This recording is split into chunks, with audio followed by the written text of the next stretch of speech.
본인이 정말 원하는 것이 무엇인지 아시나요?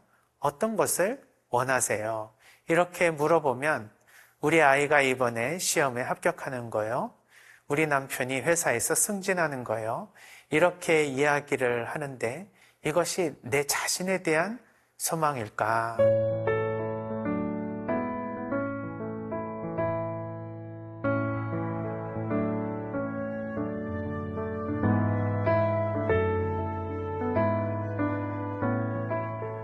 안녕하십니까, 형제자매님들. 지난 시간에는 50대 노부부의 이야기를 통해서 인생의 의미가 굉장히 중요한데 그 의미의 내용은 사랑의 삶에 있다라는 말씀을 드렸습니다. 그 말씀과 이제 연결을 해서 우리가 구체적으로 이 사랑을 어떻게 또 실천할 수 있는 것인지 한번 묵상해 보는 시간을 갖도록 하겠습니다. 벌써 이제 늦은 가을, 이제 초겨울에 접어들면서 늦가을이 되면 나의 삶도 이제 가을로 접어드는구나 하는 생각을 하시는 분도 계시고, 아직 여름이라고 하지만 이러다가 어느새 가을이 오겠지 하고 내 삶의 노후를 미리 이렇게 내다보는 분도 계시리라 생각이 듭니다. 인생의 이런 마지막 계절이 오면 누구나 이런 계절성 우울도 찾아오게 되고요. 또 내 삶의 이 계절을 총 4개로 우리가 나눠볼 때 이제 나도 점점 생명을 마감하는 이런 겨울이 다가오는구나라는 생각에서 자신의 삶을 되돌아보게 됩니다. 그래서 이제 우리는 이 삶을 자신이 살아온 길로 우리가 한번 비유해 볼 때 인생의 뒤안길이라는 말을 많이 사용하죠. 그래서 길로 한번 묘사를 해보면 우리 삶은 이렇게 표현해 볼 수 있을 것 같습니다. 동네에 가장 크게 난 앞길을 우리는 한길이라고 표현합니다. 그리고 집과 집 사이에 보이지 않는 골목길을 우리는 속길이라고 합니다. 또 마을 뒤쪽에 난 길로서 볕이 잘 듣지 않아서 눈이라도 오면 눈더미가 길섭에 쌓이는 길을 우리는 뒤안길이라고 표현합니다. 이 한길, 속길, 뒤안길, 이 3개의 길이 마치 우리가 살아온 인생의 길과도 같이 느껴집니다. 처음에는 당당하게 젊었을 때 한 길을 걷게 되죠. 젊어서 뭘 못하리까 하며 자신 있게 청춘이 영원한 줄 알면서 세상을 자신만만하게 살아갔던 때도 분명히 있을 겁니다. 그러나 중년에 점점 가까이 오면서 온갖 삶의 시련을 겪으면서 아무도 알아주지 않는 자신의 속의 고통을 견뎌내고 감내해가면서 살아가는 속길을 걷는 분도 계시죠. 그리고 어느덧 황혼이 되면 마침내 나이가 들어서 내 삶의 뒤안길을 걷기 시작할 때 나는 어떤 삶을 살았는지를 회상하면서 나의 삶을 되돌아보고 회한에 젖기도 합니다. 인생의 뒤안길에 서 계신다면 내 삶을 되돌아볼 때 나는 어떤 느낌이 들까요? 후회와 한이 맺혀 있는 그러한 삶으로 느껴지실까? 아니면은 정말 보람있고 행복하고 감사하다는 마음을 가질 수 있으실까? 저는 아직 그런 나이가 아니지만 그런 분들의 이야기를 이렇게 들으면서 저도 모르게 내 생애의 마지막 이런 순간에는 어떤 마음이 들까를 자꾸 생각하게 됩니다. 우리가 이 가장 큰 그 앞길에 한 길에 있을 때에 우리가 그렇다고 해서 뒤안길에 있는 자신의 미래를 내다보면서 성찰을 한다는 것은 쉽지 않겠죠. 그러나 젊을 때, 그리고 또 중년일 때, 그리고 우리가 노년일 때, 어차피 우리는 피할 수 없는 이 인생의 여정에서 우리가 반드시 맞닥뜨릴 수 있는 길이기에 우리는 조금 더 이 전체적인 길에 대한 묵상을 하게 될 때 지금 이 길을 어떻게 걸을 수 있는지에 대한 성찰을 하게 되고 좋은 묵상을 할 수 있을 것 같습니다. 그래서 우리가 삶의 마지막 순간에 다가온 그 뒤안길에 서 있는 분들의 인터뷰를 보면서 우리가 아직 그 길을 걷진 않지만 그때에 후회하지 않는 삶이라면 어떤 삶일까를 생각해 볼 수 있습니다. 그래서 어르신들을 대상으로 한 연구를 한번 소개해 보도록 하겠습니다. 만일 다시 자신에게 젊은 삶이 주어진다면 어떤 삶을 살고 싶습니까? 하는 개방형 질문을 던져서 질문을 모아봤습니다. 첫 번째로는 누구의 삶이 아닌 자기 자신의 삶을 살겠다라고 말씀하시는 분들이 제일 많았습니다. 참 이 얘기는 우리가 볼 때 가슴이 좀 찡한 부분이 없지 않아 있습니다. 우리가 이 세상에 태어나서 자기가 자신의 삶을 살아야지 그럼 누구의 삶을 살았다는 말입니까? 한 남편의 아내로서의 삶을 살았다.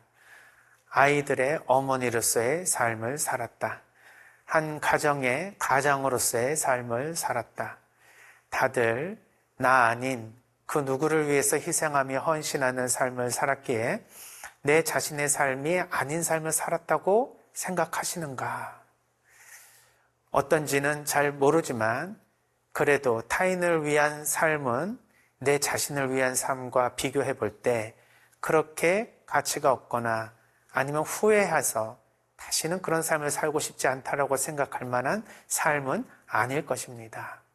즉, 타인을 위해서 내가 뭔가 희생한 삶에 대한 후회가 아니라 온전히 내가 내 삶을 충실히 살아야 되는 그 능력은 나에게 있고 그리고 그럴 수 있는 힘도 나에게 있지만 그것을 포기하며 다른 사람의 이목을 위해서 다른 사람의 평가를 위해서 내가 살아가는 사회적 삶에 대한 이야기가 아닐까 생각해 보았습니다. 타인의 이목과 평가가 무엇보다도 중요한 우리 한국의 삶에서는 더더군다나 그럴 것 같습니다. 내가 원하는 것을 내가 그냥 살면 되는데 타인이 어떻게 평가할까 두려워 그것을 내가 포기하고 타인이 원하는 삶을 그대로 맞춰 살려고 한다면 그것이야말로 내 삶을 사는 것이 아니겠죠. 락강이라고 하는 철학자는 우리는 타인의 욕망을 욕망한다라고 얘기했습니다. 우리의 욕구가 아니라 타인의 욕구를 욕망하게 됨으로써 우리는 우리의 삶을 살지 못하게 됩니다. 나는 음악이 좋아서 또는 미술이 좋아서 음악을 전공하고 싶고 미술을 그리고 싶은데 그러나 다른 사람이 볼 때 그럴듯한 인생은 바로 권력과 돈을 버는 그러한 직종과 직업에 종사하는 것이라 생각해서 의대를 가거나 법대를 가거나 하는 방식으로 자신의 삶을 제일 원하는 것이 아니라 남들이 원하는 것에 맞춰서 살았다면 우리는 남의 삶을 살았다라고도 이야기할 수 있겠죠.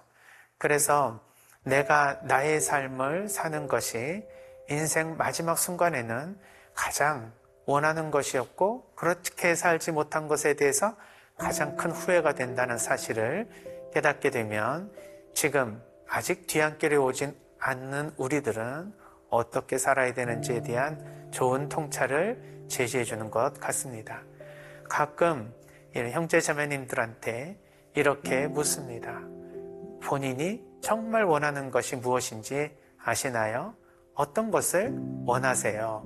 이렇게 물어보면 대답을 잘 못합니다. 그나마 대답을 하게 되면 우리 아이가 이번에 시험에 합격하는 거요. 우리 남편이 회사에서 승진하는 거요. 이렇게 이야기를 하는데 이것은 우리 아이에 대한 소망, 남편에 대한 소망이지 이것이 내 자신에 대한 소망일까? 물론 우리 가족이 잘 되면 그것이 나를 잘 되게 만드는 것이라고 생각하는 가족 공동체로서 한마음 한뜻이기에 그런 말도 나올 수 있지만 사실 내가 진정으로 원하는 것은 누가 잘 되는 것이 아니라 바로 내가 진정으로 원하는 것을 찾을 때 우리가 그것을 표현할 수 있을 것입니다. 그런데 우리는 그런 것에 익숙하지가 않은 것이죠. 만일 내 삶은 어떤 삶일까요? 지금은 나는 누구를 위한 삶을 살고 있는 것일까요? 진정한 내 자신의 삶을 찾는다는 것은 무엇일까요? 한번 생각해 볼 필요가 있습니다. 두 번째로 나온 대답은 사람들과 다시 잘 지내고 싶다는 이야기였습니다. 사람들과 잘 지내고 싶다. 이것은 그만큼 사람들하고 잘 못 지냈다라는 이야기들이 많다는 것입니다. 물론 내가 미워하는 사람, 또 가깝게 지내고 싶지 않은 사람과 화해하며 잘 지내고 싶다라는 말도 포함되겠지만 무엇보다도 자기 주변에 자기를 사랑해주고 또 자기가 가장 친하게 지낼 수 있는 가족들과 지인, 친구들과 원만한 인간관계를 하지 못했던 것에 대한 후회가 담긴 말이라고 볼 수 있습니다. 왜 이렇게 이분들과 원만한 관계를 갖지 못했을까요? 몰라서 못했을까요? 아니면 알면서도 안 한 것일까요? 이러저러한 생각을 해볼 때 우리는 얼만큼 갈등을 가지고 있는 우리 주변의 사람들과 그것을 잘 풀어내려고 노력했을까? 그리고 얼마나 그 방법을 알면서도 실천을 게으리 했는가 생각해 볼 수가 있습니다. 사실 몰라서 그랬다라고 볼 수 있을까? 알면서도 안 된다고 합리화하면서 또는 지금은 아니야, 나중에는 모를까 하면서 관계 회복에 대한 과제를 계속해서 미루는 그러한 일도 있었을 것입니다. 우리는 언제 세상을 떠날지 모르는 시한부 삶을 살고 있기에 사람들과의 이런 친밀감과 그리고 서로 사랑하는 관계에 있는 사람들과의 관계는 빨리 사랑의 관계를 회복하고 또 서로 갈등이 있을 때는 그 갈등을 빨리 풀어내는 화해의 삶을 살아야 할 것입니다. 또한 이 관계에는 이웃만 있는 것이 아니라 하느님과의 관계도 포함되어 있죠. 하느님과의 관계가 소원해지고 멀리 있다면 그 관계를 빨리 회복하기 위해서 고해성사와 그리고 매일의 삶 속에서 하느님과의 대화가 다시 복원되어야 할 것입니다. 그런데 이것이 항상 뒤로 물리고 늘 바빠서 돈 버느라 또 세상 일 하느라 우리가 관계에 대한 이 과제를 소홀히 했다면 결국은 어느새 우리는 인생의 뒤안길에서 후회를 하게 되고 다시 젊어졌으면 나는 다시 사람들과 잘 지내고 싶다라는 말을 하지 않을 수가 없겠죠. 어떤 자매님이 집단 상담에 오셔서 이런 말씀을 한 적이 기억이 납니다. 아버지의 장례를 치른 지 이제 2주가 지났는데 그 아버지의 죽음 이후에 자기 자신이 마음의 평화를 이루지를 못해서 이 집단 상담 안에서 치유를 받고 싶어서 참여했다라고 이야기를 했습니다. 사람들은 아버지와의 그러한 그 관계가 너무 좋았나 보다. 그래서 아버지가 돌아가신 그 슬픔을 이겨낼 수가 없어서 그 건강한 그 아버지와의 관계를 계속 유지하고 아버지를 잘 추모하기 위해 이 집단 상담에 참여했구나라고 생각을 했는데 의외의 이야기를 들었습니다. 자기는 아버지가 돌아가셨지만 다시 살아나신다 하더라도 절대 아버지를 용서하고 싶지 않은 마음에 분노가 너무 일어난다는 것입니다.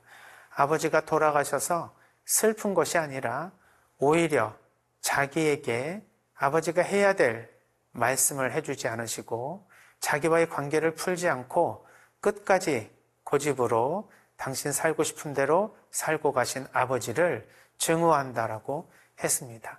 그런데 이미 돌아가셔서 다시는 관계 회복을 할 수 없는 그 상황이 너무도 화가 나서 이런 상황을 만들어 놓은 아버지를 마음속으로 용서할 수 없는데 이 마음을 어떻게 할 수 있느냐고 물어보고 있었습니다. 이 자매님은 어렸을 때 아버지가 조금 많이 이렇게 강하게 키운다는 명목하에 때로는 가정폭력도 체험한 것 같습니다. 그래서 자신이 아버지에게 상처를 많이 받았는데 딸에게 잘못했던 것을 용서를 청해야 함에도 불구하고 자기는 절대 잘못한 것이 없다라고 이야기를 했다 합니다. 그런데도 마음속으로는 딸에 대한 미안함이 있었던 모양이에요. 평소에 잘하지 않았던 아버지가 이제 분가를 하고 어엿한 성인이 되니까 자신에게 정말 경제적으로 잘 지원을 해주고 그리고 옛날과 달리 아버지가 뭔가 변화된 모습으로 자기와 새로운 관계를 맺으려고 노력하는 것을 느낄 수 있었다고 합니다. 그러나 이 딸은 아버지가 정식으로 자신에게 사과를 하고 자기 자신이 한 행동에 대해서 용서를 청해야 자기 마음이 정리가 되고 그 이후에 아버지와의 관계가 다시 화해의 분위기로 갈 수 있지 그냥 예전의 것을 아무 말 없이 묵인하고 그냥 지금 잘해주는 것만으로는 아버지에 대한 미움 감정과 이 분노의 감정이 해결이 되지 않는다고 생각을 했습니다. 그래서 자매님은 아버지와의 관계가 회복되기를 원했지만 아버지가 용서와 사과를 하지 않는 이유로 한동안 멀리 지내다가 아버지가 임종을 맞이하기 전 드디어 아버지를 찾아서 간호를 해드리고 그리고 마지막 삶에 처해 있는 아버지 앞에서 결국 이런 이야기를 했다고 합니다. 아버지, 이제 조금 있으면 세상을 떠나는데 내가 그렇게까지 듣고 싶은 아버지의 사과를 이제 아버지가 해줄 때가 됐으니 저에게 잘못했다는 말 한마디 그리고 용서를 청한다는 말 한마디 해주세요 하고 부탁을 했습니다. 임종을 앞에 두면 우리는 모두 진실해지지 않을 수 없다라고 합니다. 아버지가 이런 딸의 부탁에 그래 내가 너한테 어렸을 때 본의 아니게 상처를 주어 미안하다 용서해다오 라는 그 한 문장이 그렇게까지 하기 힘들었던 것은 그만큼 자기 자신이 지키고 싶었던 자존심이 있었기 때문이 아닐까 생각이 듭니다.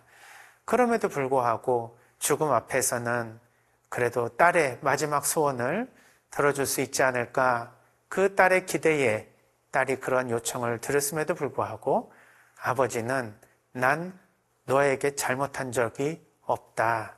나한테 왜 이런 질문을 자꾸 던지느냐. 너한테 용서를 청할 일도 없는데 넌 다시는 이런 일을 나한테 꺼내지 마라 라고 하시더라고요. 그래서 이 딸은 그런 말을 듣고 갑자기 또 분노가 올라와서 아버지를 또 떠나옵니다.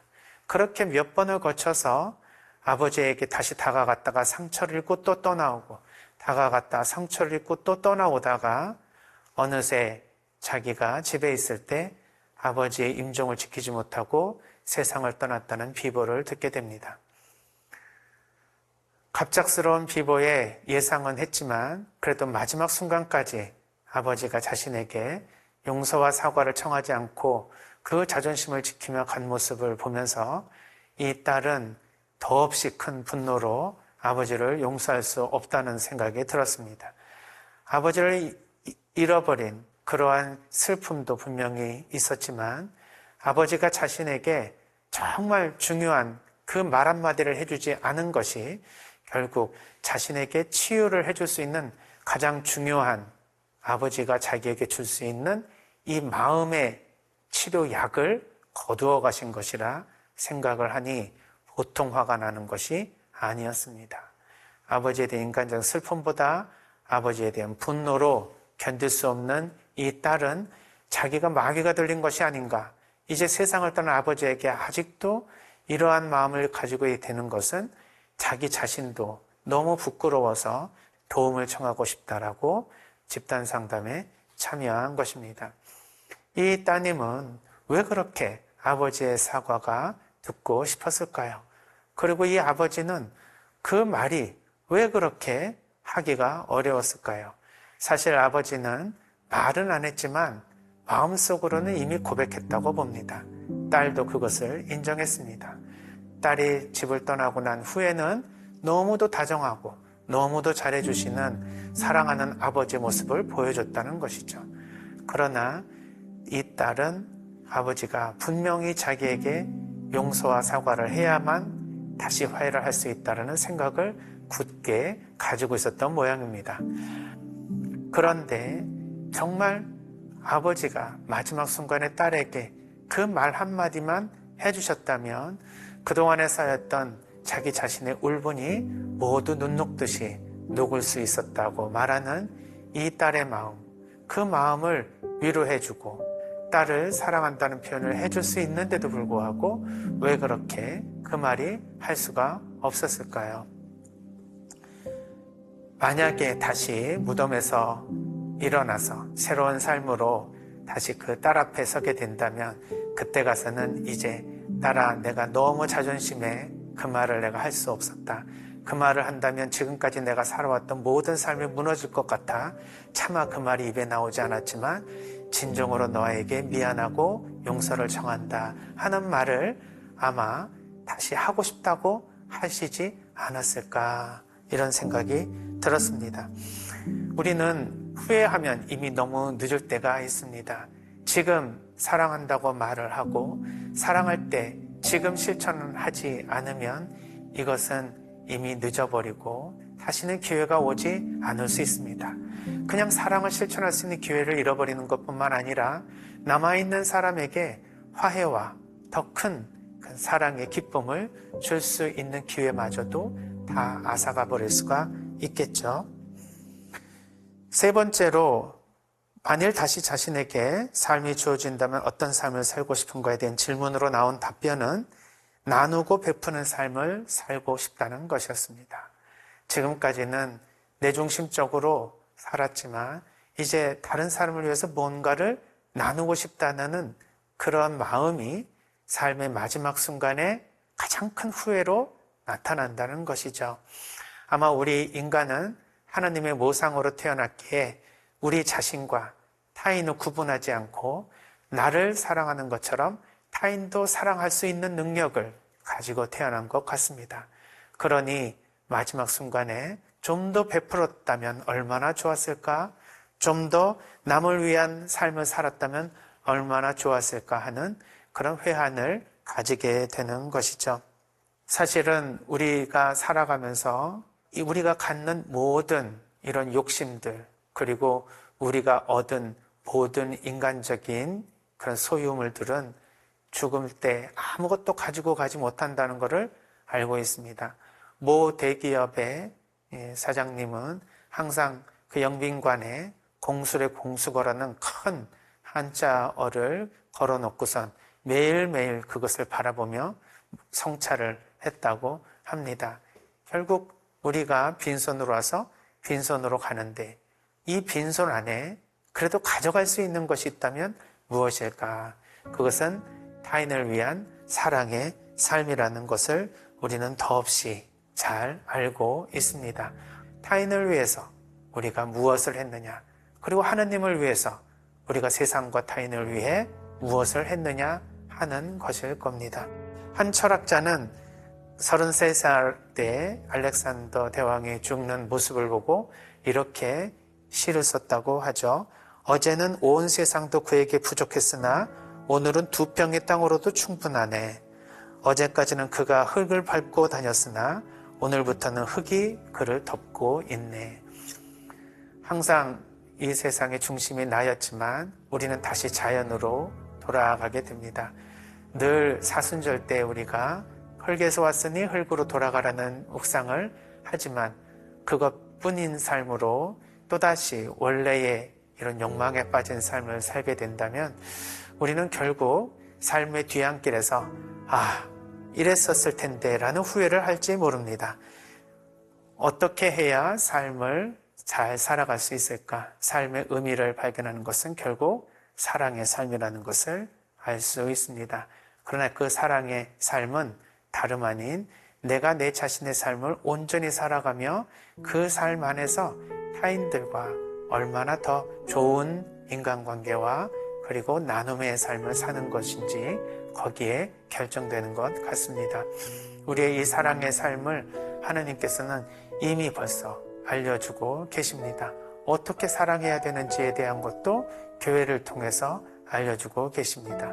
남은 것은 이것에 대한 이야기를 이제 귀등으로 듣고 흘려보내는 것이 아니라 지금 여기서 내 삶에서 잘 적응하고 실제로 삶으로 실천하는 것만이 남아있겠죠. 우리의 삶을 사랑으로 가득 채워 사랑에 충만한 삶 안에서 하루하루가 기쁘고 감사하며 이후에 내가 삶을 의미 있게 잘 살았다고 생각할 수 있는 그 순간까지 하나님의 말씀 안에서 정말 행복하고 그리고 사랑 넘친 삶을 잘 살아갔으면 좋겠습니다.